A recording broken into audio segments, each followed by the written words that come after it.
बिटियां कलेजा होती है, बेटियां विचित्र होती हैं। बेटियों का जीवन भी विचित्र होता है। बेटी एक ऐसा धन है जो धन घर पर नहीं रखा जाता है, जो धन किसी को दान में देकर के उसके घर की वृद्धि करवाई जाती है। बेटी एक ऐसा धन है। बेटियां पराई होती हैं। एक बार दो व्यक्ति बैठे थे तो एक कह रहा था कि मेरे तो एक भी बेटी नहीं है, सिर्फ बेटा ही बेटा है।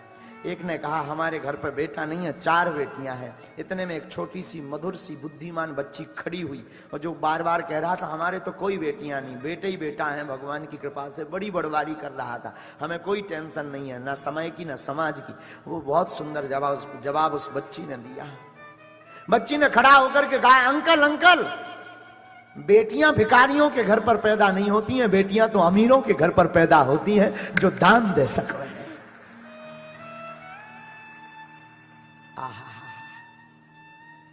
बेटियां पराया धन। एक पल में बेटियां माता पिता को छोड़ देती हैं।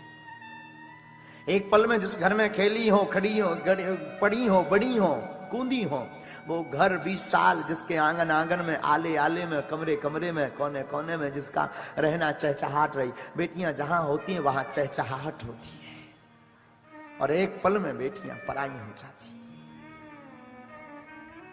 एक पल में बेटियां दूसरे घर को अपना घर मानने लगती है।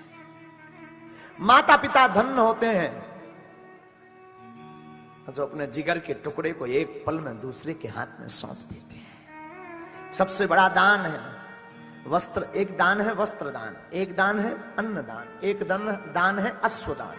ब्राह्मण भी एक दान करवाते जिसे गौदान कहते हैं। ब्राह्मणों के लिए यजमान भी एक दान करता है जिसका नाम है द्रव्य दान।